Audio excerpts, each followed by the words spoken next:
Welcome back to the Deep Dive. Great to be here. So today we're tackling something that's popping up in the news again, COVID-19. Specifically, what's happening right now, May 2025, in parts of Asia. And we're also going to explore what our sources say about, natural remedies and immunity in this whole picture. Exactly. We've got a pile of sources here, articles, some research notes.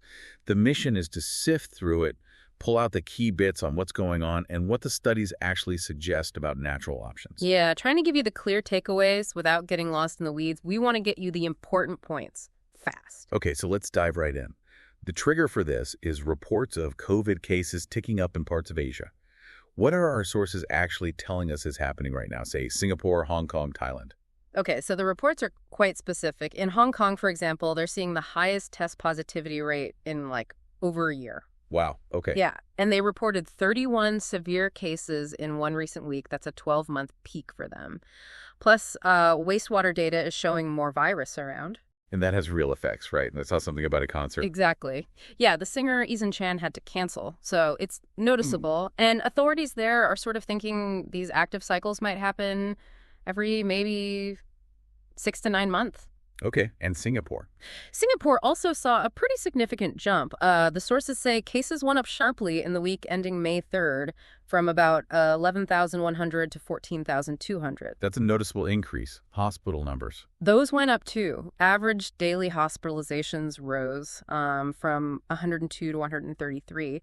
But interestingly, the ICU admissions actually dipped slightly. Oh. Yeah, from an average of 3 per day down to 2. So a small bit of, less concerning news within those numbers. Right, it's like dip there, but still quite an increase in cases and general hospital stays. What about Thailand and China? Well, Thailand saw a resurgence after their big Songkran festival in April. Sources mention over 33,000 new infections in the week of May 11th to 17th. 33,000. Yeah.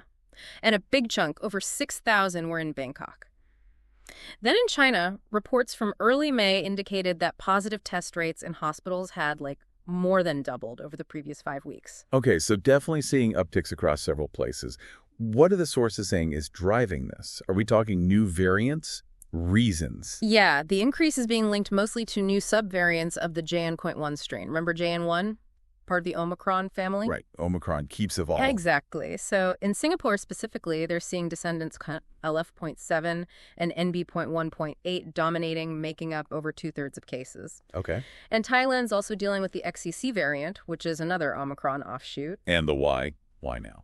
The main reason cited by health authorities, particularly in Singapore and Hong Kong, is waning population immunity. Ah, so people's protection fading over time. Yeah, essentially. Many folks haven't had a booster in over a year. They also mention, other contributing factors, seasonal effects, more travel, more gatherings.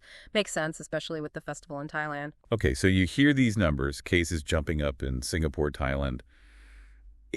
It's natural to feel a bit uneasy. Based on what these sources are saying, though, should you actually be panicking right now? That's a really important question, and the message coming through the sources is quite clearly, don't panic. Okay. Look at India, for instance, which is mentioned. As of May 19th, the situation there was reported as under control. Very few active cases nationally, 257, mostly mild.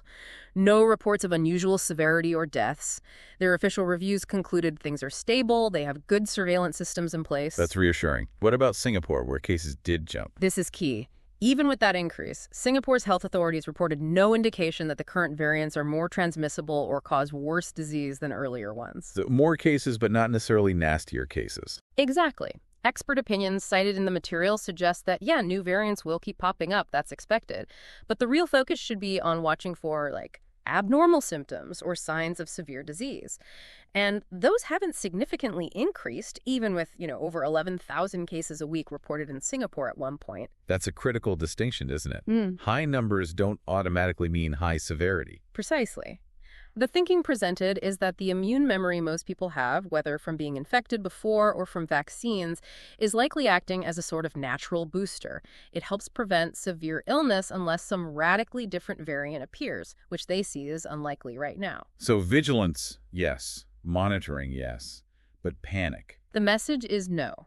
The reports emphasize that where we have decent data, the cases are mostly mild. Keep an eye on things, absolutely, but the do not panic theme is strong in these sources. Okay, that leads us nicely to something you mentioned the authorities cited, waning immunity.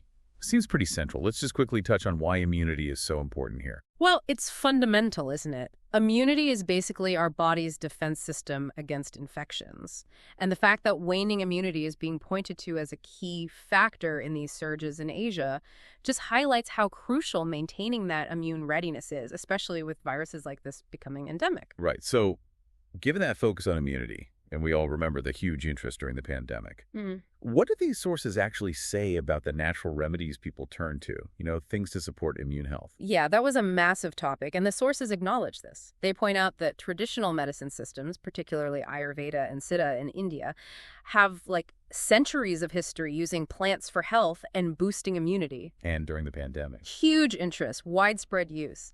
The sources mention survey data backing this up. People were definitely looking for natural options. Okay, so what kind of things come up in these sources? Well, first, some basics. Micronutrients. Vitamin C, vitamin D, zinc. They're highlighted because we know they play crucial roles in how the immune system functions generally. So making sure you have enough is important for baseline health. Exactly. The sources suggest deficiency could potentially weaken your immune response, and getting enough might be supportive, especially if you're low to begin with. There's also mention of one specific survey. Oh, yeah. Yeah, it found an association, important word, association between people who reported taking more vitamin C, honey, and citrus fruits before and during an infection and experiencing lower infection severity. Interesting. An association. Right. And they also noted in that same survey that a lot of the people who ended up with severe cases had not been taking any natural remedies or supplements. Again, it's an observation from a survey, not proof of cause and effect, but it's in the sources. Definitely noteworthy. Yeah. What about specific herbs or plants? I know a lot were talked about, especially from India. Yes, quite a few are listed. Things like tulsi or holy basil, giloy, also called Tinospora cordifolia, turmeric, with curcumin, ashwagandha, neem, amla, or Indian gooseberry, famous for vitamin C, ginger, and then common spices like black pepper, clove, cinnamon. Okay, a familiar list for many. And what potential effects are mentioned in these sources? What are they said to do? The sources describe general properties often attributed to them, like immune boosting, anti-inflammatory effects, maybe some antiviral activity in lab settings. Any specifics? Some examples given are garlic, turmeric, ashwagandha, potentially helping with oxidative stress. Things like gurjo, neem, amla are traditionally valued for detoxification or anti-inflammatory actions. Ashwagandha is also mentioned for possibly helping regulate stress, which can impact immunity. Right, stress link. Yeah. Neem is mentioned in some traditional texts as potentially increasing immune cell production. Amla and turmeric are highlighted as antioxidants. And ginger, pepper, clove, cinnamon, they're often used together in traditional kathas, like herbal teas, especially for respiratory issues. Honey also gets a mention for soothing coughs, plus maybe some immune modulating properties. Okay. And you mentioned vitamin D earlier. There was also talk about sun exposure, right? Even in sunny places. Yes, that comes up too. The sources reference research, including studies from Spain, that looked at this. They found an inverse correlation. So, as one thing goes up, the other goes down, between the amount of UV light or sun exposure in an area and COVID-19 rates and severity. So the idea being more sun might mean less severe COVID, potentially. That was the hypothesis explored, yeah. Likely linked to vitamin D synthesis in the skin, which we know is vital for immune regulation. But they also make a really interesting point. What's that? That even in very sunny countries, you can still find widespread vitamin D deficiency, maybe because of lifestyle, people staying indoors more, using high SPF sunscreen all the time. So sun availability doesn't automatically equal sufficient vitamin D levels. Right. Okay, so we have this mix of traditional use, survey findings, lab ideas. But what about the hard science? What do the sources say about, solid proof? And what are the really crucial warnings or caveats we need to keep in mind? This is probably the most vital part of the discussion, and the sources are very, very clear on this. They talk about the types of studies available, observational ones, surveys like the one we mentioned, these show links, associations, but they cannot prove that the remedy caused the better outcome. Right. Correlation isn't causation. Exactly. Then there are review articles summarizing potential effects based on lab work or tradition, and the lab studies themselves in vitro or animal studies in vivo. But the absolute key takeaway, stated very explicitly in these sources, is the lack of large-scale, randomized, placebo-controlled clinical trials, the gold standard in medical research. For many of these natural remedies, those trials proving they actually work as a specific treatment for COVID-19 or act as a direct cure simply haven't been done or haven't shown clear positive results. That's a really important distinction. So the sources seem to draw a firm line between general wellness support and actually treating an illness like COVID. Absolutely. They strongly differentiate. While these things might support your general immune health, maybe help you feel better, that's completely different from claiming they can directly treat a COVID infection or stop you from getting seriously ill from it. Okay. They also point out practical issues like how do you standardize the dose? How do you ensure the quality is consistent with plant-based remedies? It's tricky. And safety.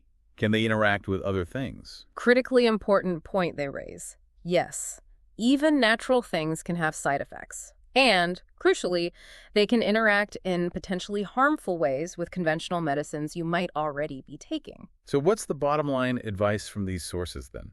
Very clear. Always, always talk to a qualified healthcare professional, your doctor, your physician, before you start taking any new supplements or natural remedies, especially if you actually have COVID-19 or if you have other health conditions or if you're on prescribed medication. So think of them as potentially complementary maybe, but only under guidance. Precisely. The consistent message is view these at best as complementary approaches, things that might support your general health and maybe immune function overall. But they are absolutely not replacements for proven medical treatments, definitely not for vaccines, and not for public health advice like masking when needed, good hygiene, etc. Stick to the official advice. Rely on advice from medical professionals and trusted health organizations, WHO, your national health ministry, that kind of thing.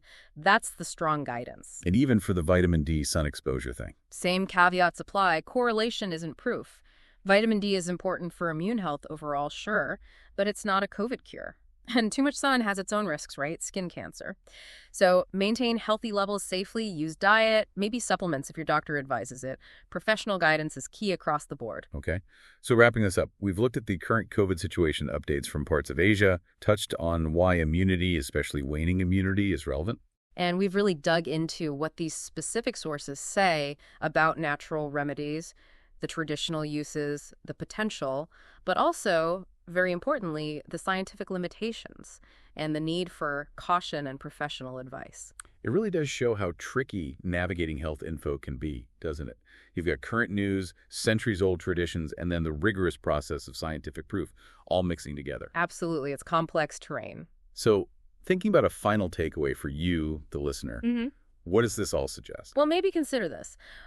The whole discussion around waning immunity in the current news really highlights that living with endemic viruses like COVID is an ongoing thing, not a finished chapter. Yeah, it's a journey. Right.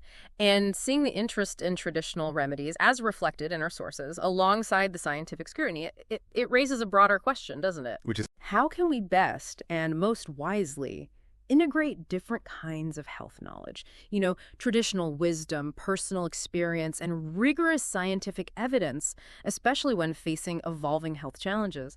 It's about finding that balance carefully and critically.